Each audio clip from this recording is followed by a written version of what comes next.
Thank you guys for coming. My name's Nick. I worked with the authors at Google team, a few other folks to get this organized. Jim let us know he was interested in coming in, so huge thank you to him for coming up here and giving the talk. A very brief introduction. Jim Moriarty is the CEO, as you know, of Surfrider Foundation. You guys should be familiar, I'm guessing, with Surfrider, but it's a volunteer organization, about 50,000 members in the US, a couple 100,000 volunteers worldwide, 80 different locations across the globe. And they just work to protect and preserve our oceans and our coastlines. So I'll let Jim get into a lot more detail on that.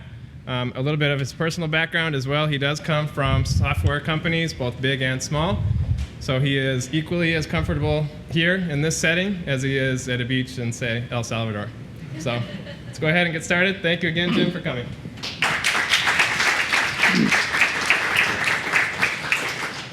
So I might be a little bit more comfortable on the beach. Surfrider's mission is protection and enjoyment of oceans, waves, and beaches for all people. That kind of frames all of Surfrider for me. I never actually thought that much of mission statements because, like in startups, you're always wondering, should we go this direction? Okay, the market's going this. Oh, Microsoft killed this. You know, so when I came here, it was really resonant to see this mission. As I was sharing with some people over lunch, I hardly ever play mission cop, meaning I never correct people or slap their wrist. Most people look at this and they just kind of self-manage. I split it into three sections: protection and enjoyment, which I'll talk about a little bit. The second section is oceans, waves, and beaches. It's really waves and beaches. It's really kind of the coastal zone. It's where the green meets the blue. We really don't go into deep blue issues. And then the last piece, for all people. That's a distinguishing factor in the sense that almost everything we do is environmentally oriented. This last piece is really an equality thing. So we would fight, beach access and those kinds of things. That's really the only thing that we do that's outside of environmental pieces. For me, this sets up also who we are. This is part of our mission statement. As I mentioned, protection and enjoyment, or protect and use. We're users. Surfrider was founded about 25 years ago. Next year will be our 25th year, and it was essentially founded by 3 people in Malibu who were about to watch First Point Malibu be destroyed. And it's kind of the classic activist story. The 3 people were very diverse from one another, kind of a ragtag group of people coming together from all these different directions, but about to see something that they love be taken away from them. And so they banded together and they fought to preserve First Point Malibu in 1984. And fast forward to today, and we're doing that all over the globe. So we're users. We're the canaries in the coal mine. We're literally the ones out in the water getting sick, duck diving. We know when the water's dirty. We know when it's polluted because we're out there all the time. We have a very, very strong kind of use and interest in our areas. This photo is from a trip to Baja I took a little while ago. I try to use most of my own photos. And for me, kind of captures the simple beauty of the coastlines. I lived up here in the valley. I've lived in a lot of different places. And I've seen coasts, as you might guess, all over the world. And there's nothing for me. We were just talking about Costa Rica before I came up here. Costa Rica is kind of hyper-developed, mostly by Americans along the coast. And in some ways, it's ruined because all the natural beauty has been taken away. There are still so many places out there that are just naturally beauty, like this one right here. When I came into Surfrider, I'm guessing with a very similar mindset that you all have. It's kind of an analytical business mindset of trying to understand, okay, are we doing something useful, really? Or are we just, putting up a sign every once in a while and hoping things get better? And from my perspective, coming in from tech, I didn't really want anything to do with an organization that didn't understand the answer to that really crisply. So one of the things I put in place, and it's actually part of our strategic plan right now, it's our vision, I wanted something that was walk-by simplicity for people to understand, A, if we're doing anything, and B, how we're doing on that. So the metaphor in my mind was the little thermometer you see on grade schools that do fundraisers. So you drive by and you're like, oh, they're halfway there. You don't necessarily even know what they're raising money for, but you know kind of, oh, they're halfway there. Oh, now they're 3/4 of the way there. That's cool. You can visibly see as you walk by in 2 or 3 seconds, okay, they're doing it. I wanted that. So we put in place this vision of 150 coastal victories by 2010. A definition of a coastal victory is incredibly tight. So when we send 10,000 emails to Schwarzenegger about offshore drilling or about a beach access issue or something, that's not a victory. That's kind of an attaboy, that's a milestone, that's what we do. A coastal victory is when there's a formal governing body that makes a decision that leaves an area better off or secures it so it's not going to be ruined. You can see on our homepage that we're 93 out of this number, so we'll probably hit this number in about March of 2010. It's just been interesting. This is one of those things where I'm trying to take the environmental mindset, which a lot of times doesn't think like this, and make it, bring in some transparency and some accountability so people know what the heck's going on. You're starting to see this, with the Gates Foundation taking on TB and malaria the way that they have, the Gordon Moore Foundation, the Packard Foundation. You're starting to see it when you see kind of the tech mindset applied to kind of world issues. This is very much in that thinking.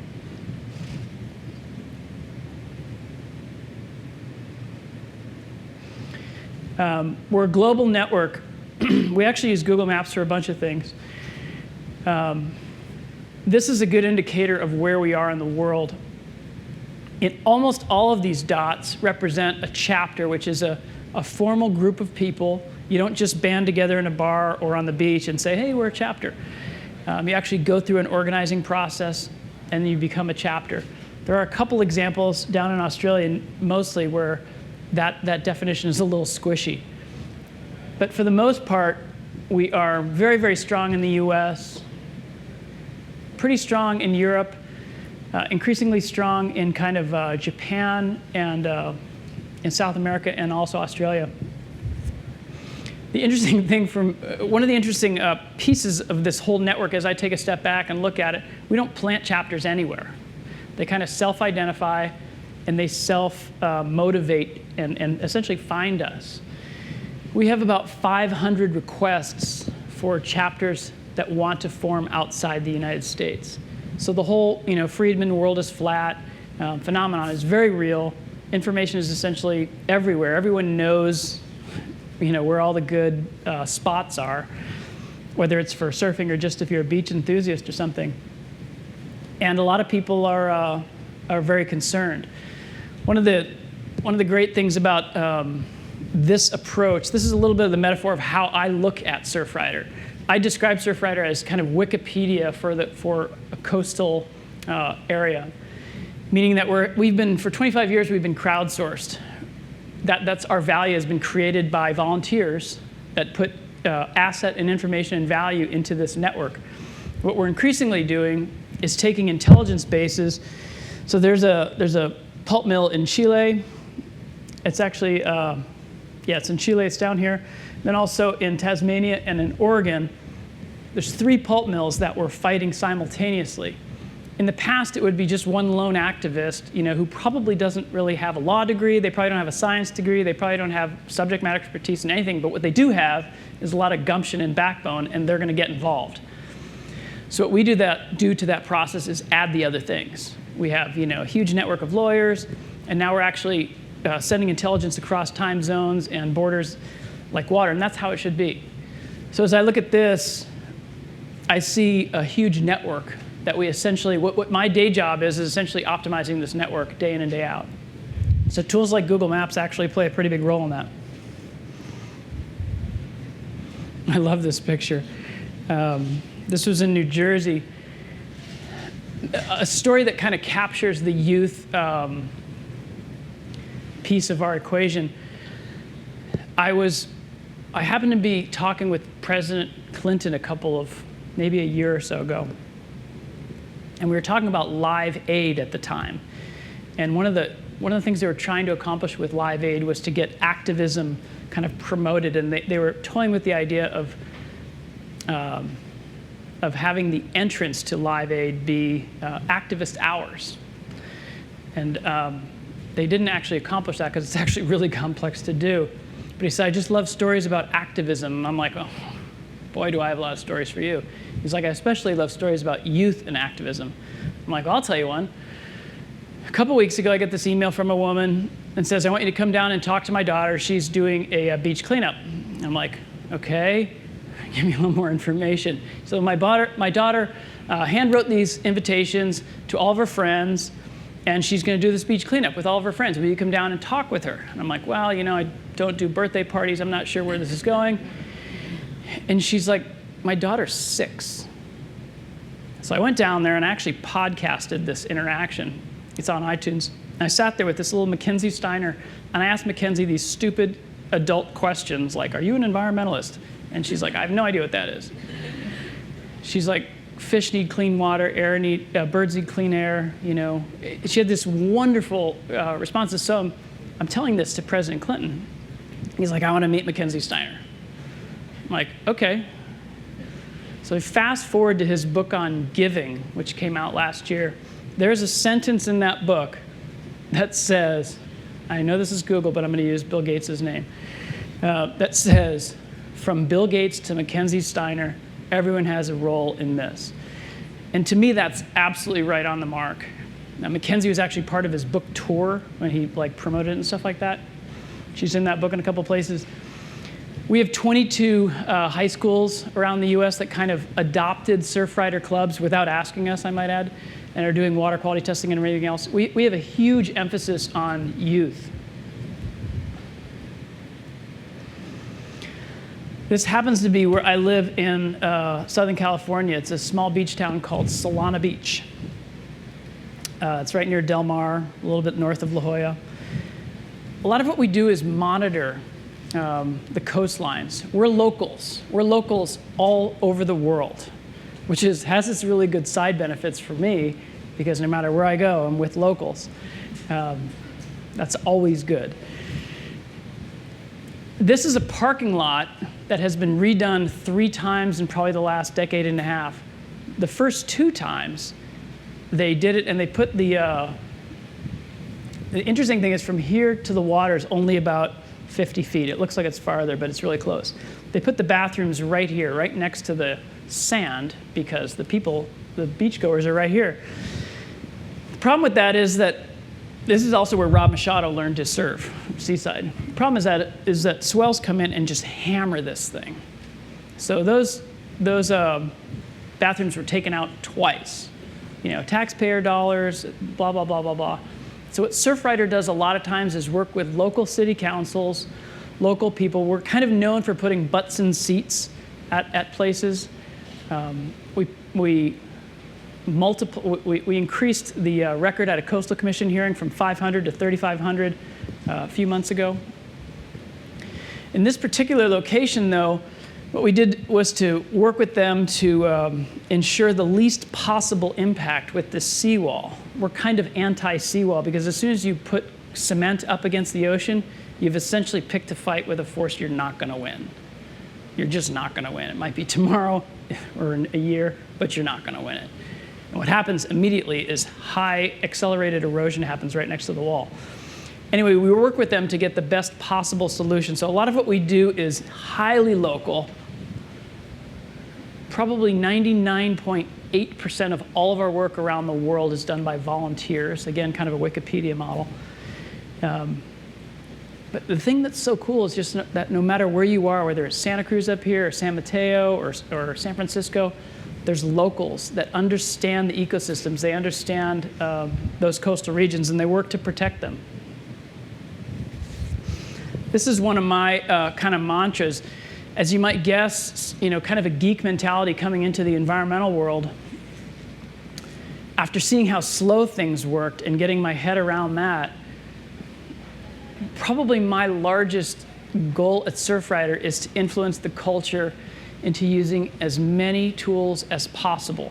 They don't all have to have, you know, software code or a plug. those happen to scale really well, so I'm particularly fond of those.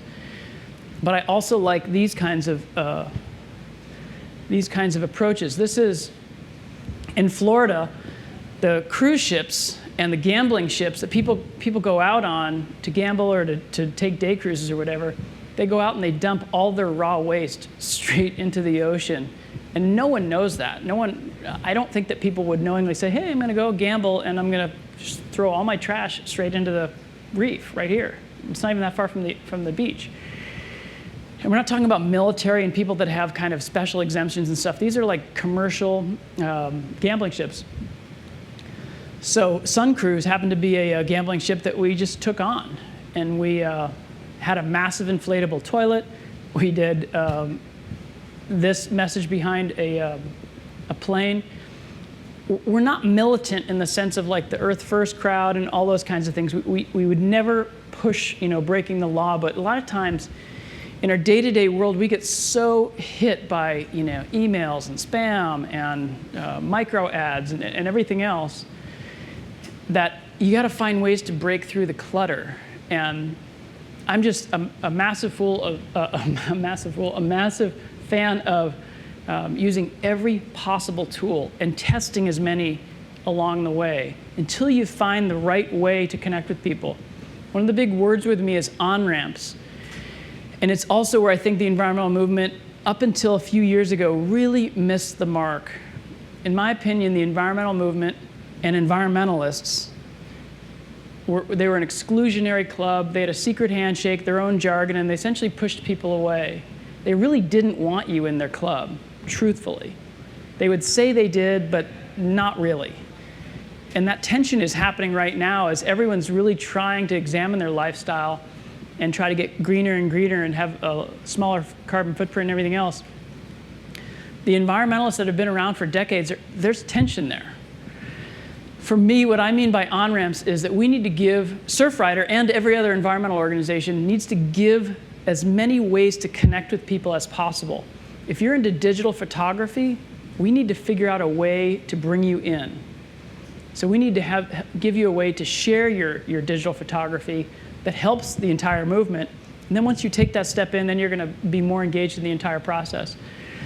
The alternative is essentially a very small and pretty irrelevant group.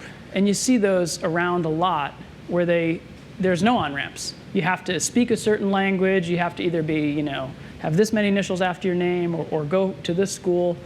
And that, to me, is just not really a movement. And I view Surfrider Foundation as a coastal movement. I literally, when I go into any town, any coastal town, I look around and I think to myself, I don't care about the surfers per se only.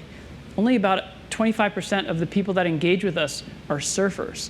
What we really care about is everyone in the coastal town. We need to figure out ways to engage with all of them.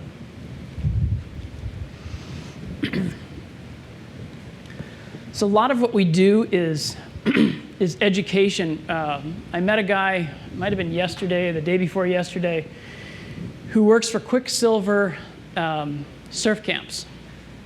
So Quicksilver has surf camps, Billabong has surf camps. There's a lot of surf camps out there for kids. And the Quicksilver partnership we have, we give these kids this, I blogged on it a couple days ago, I think. I'm always unsure as to whether I've blogged on it or whether it's scheduled to go live, which is, I don't know if Blogger can fix that. That's probably my issue, right? But we gave kids this very kind of hip, cool surf, look and feel, Quicksilver, 10 things they can do in kid speak. And then also on the flip side, the information about the ecosystems, how long a plastic bottle lasts, answer forever, those kinds of things. We've tried a lot of different approaches to education. About a decade ago, we did an entire curriculum for education, multiple books and everything else. Personally, I don't think that works. I don't think that works. Instead, what we're doing more and more of is small little pithy YouTube videos, things that are kind of bite-sized that kids can pass on, virals, those kinds of things. We posted a piece with Sachi and Sachi's help. It got on the front page of YouTube. On Friday there was no hits, and on Sunday there was 500,000 views. So that's really where my head is. How can we get to where the kids live, and how can we get to where people live rather than expecting them to come to us and hear our message? We also occupy what I feel like is a different space. I'm always a little leery of saying that because everyone that stands up in front of a crowd always says, we're unique. So we're unique. We have a surf team. We have a professional surf team. I don't know how many environmental groups can say that. We're on Jack Johnson's world tour. 4 continents. We're with Jack and Kim, his wife, who's, they're both incredibly focused on environmental issues around the coast. Specifically, what we're doing with them is a program called Rise Above Plastics. So I just talked about on-ramps, ways to engage with people. I know that most of the people in this room and watching this, when they hear Surfrider Foundation, they've already shut down. Because they're like, oh, I'm not a surfer. Those guys are flakes, whatever. I know that I've already put a barrier there. And no, we're not going to change our name because there's also some cachet that comes with it. But increasingly what we're doing is we're not using that as a hurdle for our first interaction. Instead, we're coming to you and we're saying, hi, we're Rise Above Plastics. And Rise Above Plastics is really a plastics awareness campaign about those plastic bags in grocery stores and the plastic single-use plastic bottles and all those things.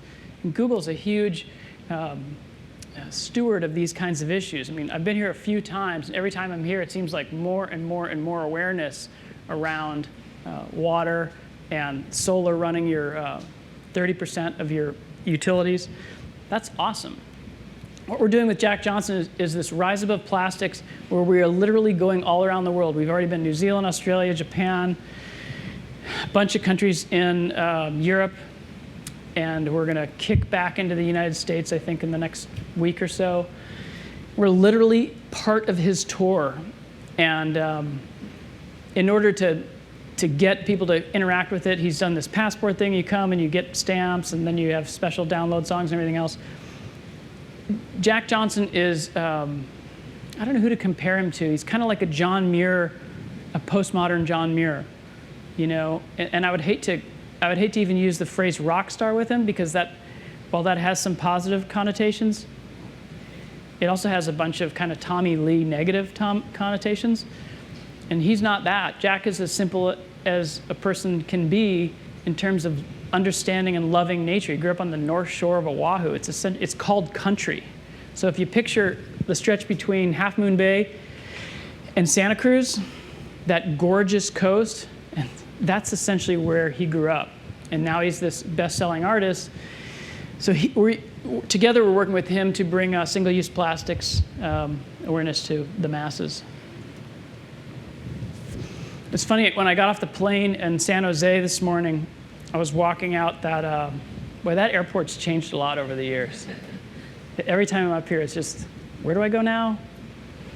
I used to help a company out right across the street. So I used to literally get off the plane in San Jose. I was commuting from San Diego, and I would walk, which you would not do today. There's like highways to cover, cross, and everything else. But as I was walking out, I noticed that there was stenciling on the drain. And it says, don't dump here. Drains to the Guadalupe River, I think. And I just thought, how awesome is this? This is this idea of stenciling drains, which I don't know who actually started it, but we certainly championed it. We do this all over the world just to get this awareness to people that, oh, I have this paint, don't dump it in the drain. I have this oil, don't dump it in the drain. I have anything, it really shouldn't be going down the drain. The extension of that thinking is, to me, water. So we're in an official drought. And I say that to make fun of it because everywhere I drive in California, I look around and I'm like, really? We're taking drinking water and we're watering our plants with it. We're washing our cars with drinking water. But we're in a drought, and none of these plants actually belong here. So there's this kind of weird juxtaposition. And then for our drinking water, we're actually importing that from Fiji. How many people have been to Fiji? How many people have been to Tijuana? Okay, think Tijuana. I don't mean to diss the entire country of Fiji with that statement. There are some absolutely gorgeous places in Tijuana, but it is third world. And so we're essentially taking this water from this place and bringing it over. And yes, the water's clean. I don't mean to suggest it's not clean. But the idea of taking water from a place that far away, putting it in a bottle that's probably never going to actually biodegrade, and shipping it all over the world, we are absolutely crazy. And once you get your head around that and the issue of water and an ecosystem, there really isn't any turning back. I blogged on this a couple days ago, where I was in an office of a dear, dear friend of mine, and he was drinking out of a glass Perrier bottle. And I had driven up from San Diego to Huntington Beach. I was parched. It was a hot day. And I was like, you know what, I could really use a water. Do you have a water? And he hands me a Fiji. And I look at it in my hand, and I'm like, I can't do it. And I don't mean to say I'm like some holier than thou environmentalist and everything else. Believe me, I got as many issues as anyone. But my point is once you kind of struggle with some of these things and you have that tension with yourself, you literally can't do it and feel good about yourself. So that influence of helping people understand kind of the ecosystems that we live in, the larger issues on the globe with China and India ramping up to the consumer levels that we are, let alone the rest of the world, there are some major issues that are going to be hitting ourselves and our children. I asked our CTO the other day, I'm like, can you just do a Reb roundup and tell me, you know, all the sites that we have out there? We have about 120-ish properties on the web, chapter sites, blogs, podcasts, and those kinds of things. So it was kind of hard for me to distill down which ones to include, but I thought I'd just walk through a couple of these. The surfrider.org site is the headquarters site. We happen to be headquartered in Southern California in San Clemente. We have offices in Brazil, Australia, and Biarritz, France, and Japan, in Tokyo. They also have sites. This chapter one is probably perhaps the most important one if you're interested in actually plugging into something in your local community. These are all run by volunteers. They're all incredibly aware people. They are the gold and the pulse of Surfrider Foundation. It's not me. It's not really anyone at headquarters. I travel to the chapters as much as possible to really understand their local issues. So if you want to plug in locally, go to surfrider.org/chapters. The wins, I talked about that. That's where you'd see a list and a little bit of detail on the last 93 wins since January '06. This coastal A to Z is interesting. It also is, it's about to change. We built this essentially encyclopedia around coastal terms, issues, those kinds of things. It doesn't belong where it is. It doesn't belong as a Surfrider created, managed thing. It belongs as a wiki. So I'll be transitioning that over. But if you're ever interested in what is red tide? How does red tide happen? Why is it so bad? What's a dead zone? Is that thing above Hawaii really the size of Texas? Are there two? You know, all those kinds of things. We have those there. Beach Maps is actually a Google product. I was here a couple of months ago and talking with Google Oceans. And I was talking with another buddy before that. And the idea was, where do you go to get information about beaches? I'm going to Maui, for example, I'm going to Maui and I want to know where there's lifeguards. I want to know where there's parking. I'm going to Half Moon Bay. Are there lifeguards anywhere in Half Moon Bay? Those kinds of questions. So the idea was, okay, let's create a wiki that populates by whoever using Google Maps and call it Beach Map. And we did that. And then Google Maps actually came out with the collaboration tool. This isn't that. This is actually a collaboration piece that we built. I didn't want to fast forward a year or 24 months and have like 10,000 people's photos of Half Moon Bay. I struggle with that piece of Google Maps. I wanted something super tight. So check either binary, check yes or no whether it has lifeguards. So it's a very, very tight wiki. But check that out. That's Beach Map. Surfrider.org to join. The Rise Above Plastics is a blog. It's about to be a site and a blog, kind of mirroring what I was talking about on the Jack piece. This is we'd call a program. We have a number of these kinds of things. I'm only talking about Rise Above Plastics because it's the most addressable to kind of an audience like yourselves. We also have Blue Water Task Force, where we have people all over the world literally testing water and posting the results in different places. My personal blog is Ocean Waves Beaches. It's on Blogger. And I have a Blogger question that I've asked, and Twitter, and there's my email. So I wanted to do kind of a high end and not get too deep and boring. So that's it.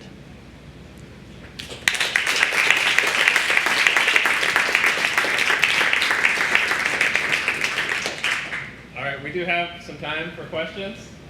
So if anybody has anything, feel free, please do ask.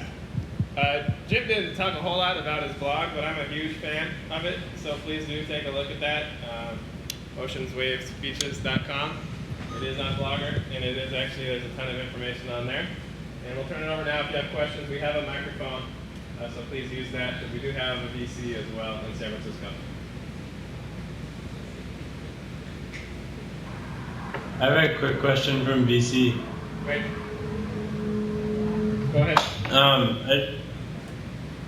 Go ahead. Can I go ahead? Sure.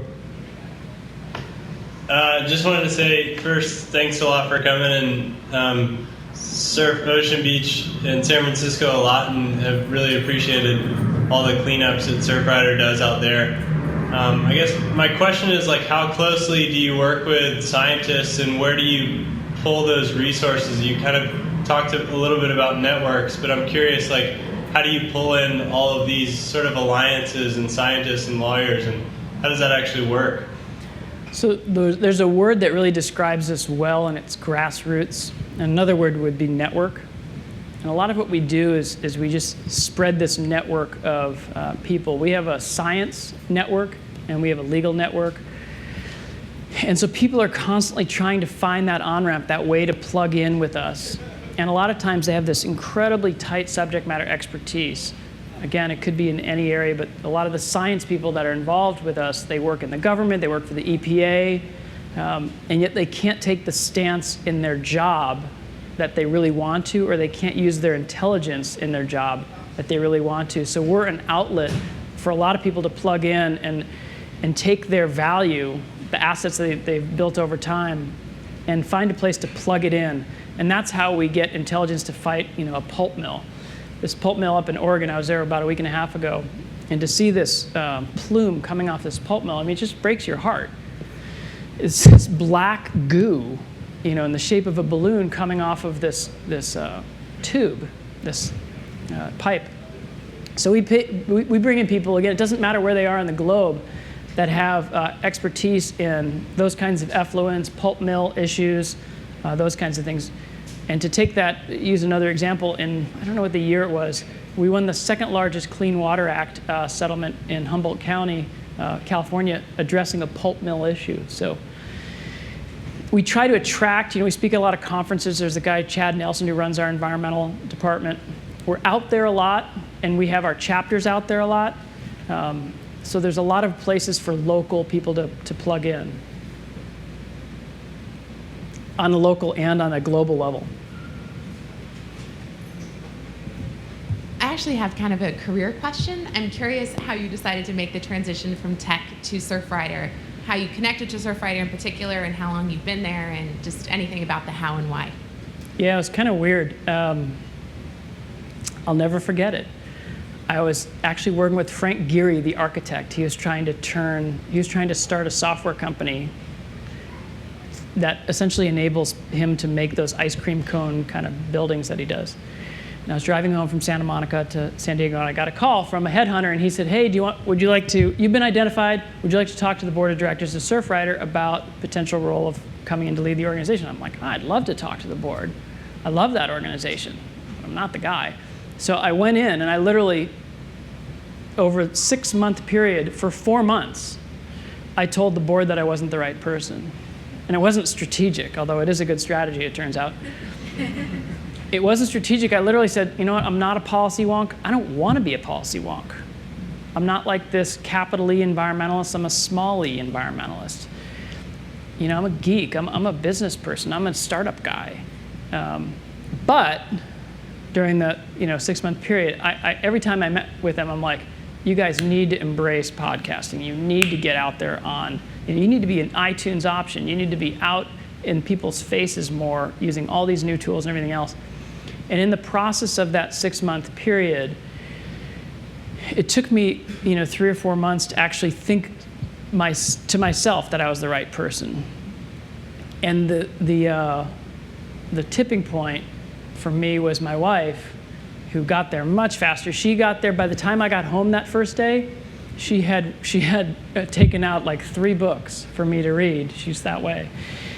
And I said, why are you so into this? Why is this so so easy for you to see and not me? And she's like, you were born for this job. And she said, I've never known what you do. I could never explain what you do. But I understand this, and I understand you, and you belong here. And so I almost saw myself in this role through the eyes of others before I saw it for myself. But I've been there for 3 years, here for 3 years. And I came in and I said, I'll give it 5 years. From a tech perspective, I'm like, okay, what is this? Okay, I should be there for 4 years, or 2.5 years. I'll double it, 5 years.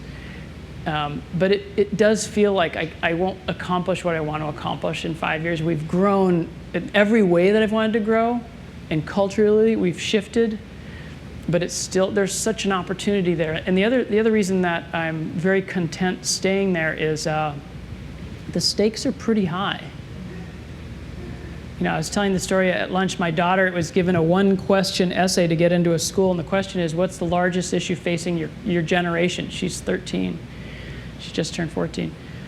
And she wrote an essay on single-use plastics and the challenges that faces in the ocean, the food chain, and all these other things.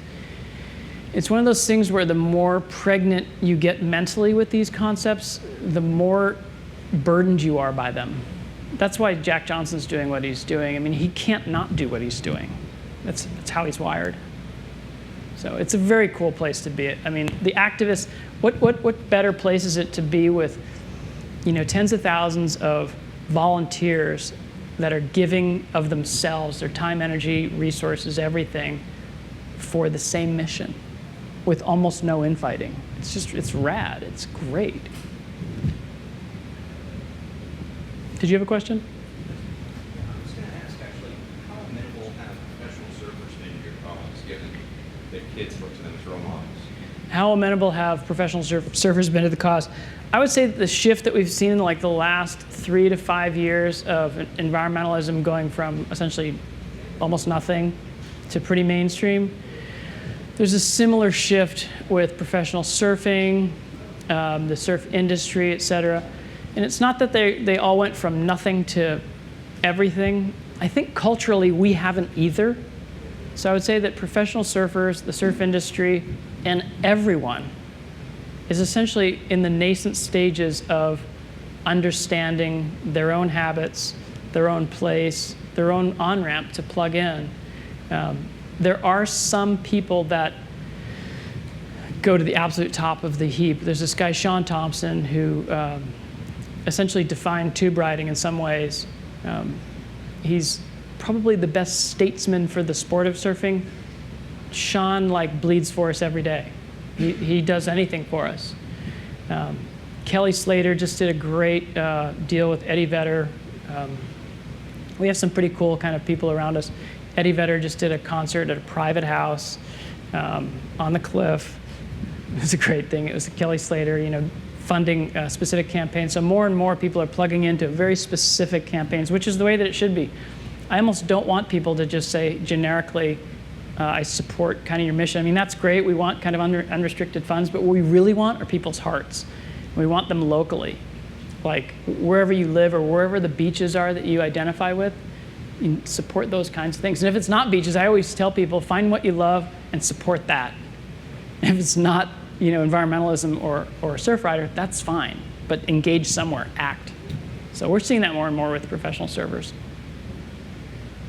Do you have information about the yet to be won victories that you're pursuing? And The yet to be won? Sure. Yeah. Yeah, so I mentioned we have 93 victories to date. The number that is less clear, but is a good question, and no one ever asked it, was one of my first questions, which is how many losses? And the reason that that's unclear is when we lose something, a lot of times we don't stop fighting it or fighting for it. We actually continue on. So it's almost, it's a victory that has, there's no formal agreement or something that has happened to identify it as a loss. On the yet to be won victories, I would estimate that around the globe we have, 200 to 300 campaigns at any given time.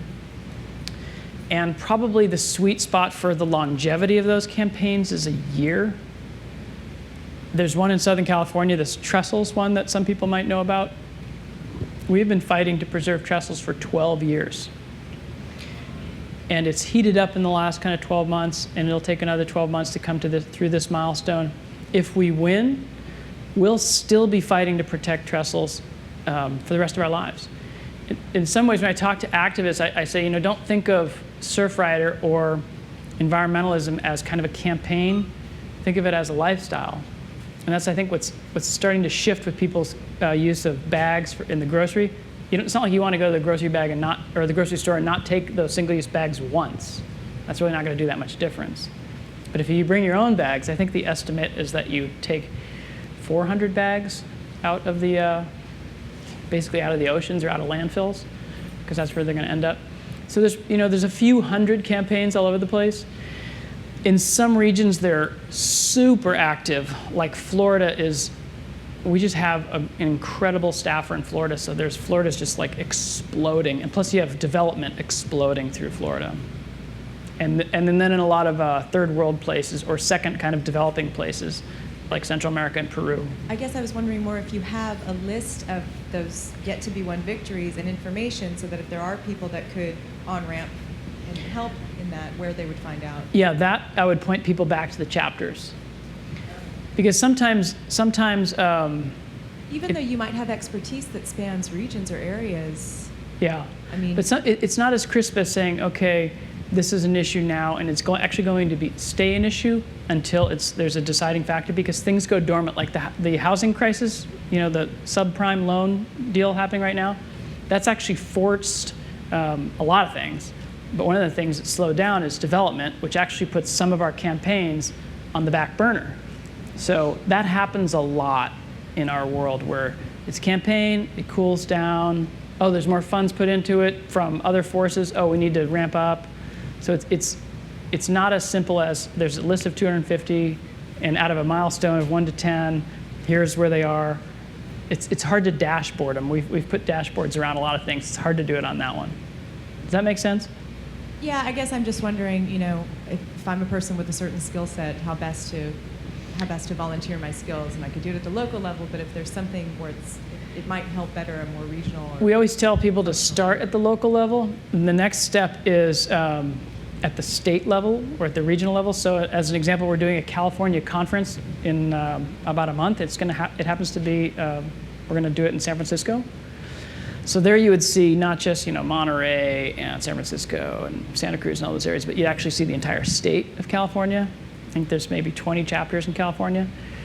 And you'd start to see themes come out. And it doesn't matter whether you have tech skills or legal skills or what they are, you'd see themes. And then to take that a step further, you can plug in on, again, it depends on what your interests are. If you have something really specific, I could just send me an email and I'll respond.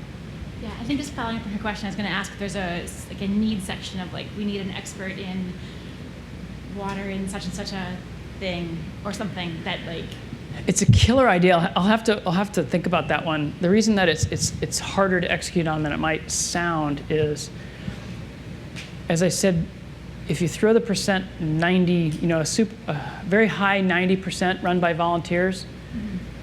What those people don't necessarily want to do with their time is build infrastructure, for the larger pool. We're talking to somebody at Seth. I don't know if Seth is here. We're talking to a Googler about using their 20% time to help us build out beach maps, because what we want to do is put water quality information behind that. So people are saying, oh, I'm going to Maui, oh, this is actually a really dirty beach too. So a lot of that information's out there, and it fits right into Google's mission, making the information accessible. But it's kind of hard to put a global database out there. We need a web developer in St. Petersburg. We need, Java code. We need legal. That's harder for me to get my head around. But I like the question. I just don't know how to answer it yet. I have another question. So I know you have partnerships with individuals, like you mentioned Jack Johnson. I'm curious if, I'm just newer to the organization, if you have any partnerships with companies like Patagonia, or if there's ever any synergy around that. We have I come from kind of the business world, so I'm very comfortable with that. We have a lot of partnerships. We just did do people know who G-Love is? He's another singer. We are doing a thing with Barefoot Wines with G-Love and this other woman, Tristan Prettyman.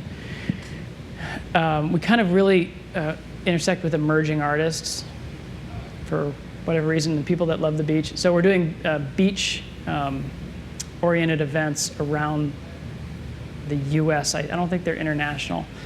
So Barefoot Wines is part of it, G-Love and Tristan Prettyman, and essentially we're putting some fun into things like beach cleanups, because we're like you, we don't just want to go and pick up other people's trash. It needs to be some fun, needs to come at it a lot of ways. We do work with Patagonia all over the place. Patagonia, we run our chapter meetings out of their store in Portland. We do that in a number of different places. The way that Patagonia's grants are oriented is they're very local. It's really interesting because they have that knowledge in their store staff everywhere. I was in the Patagonia store last night in Cardiff, and they had something where you vote on 5 local environmental groups, and then they're going to give money to those 5. It's awesome. And they're huge supporters to our campaigns everywhere. But we work with a lot of, we did a deal with,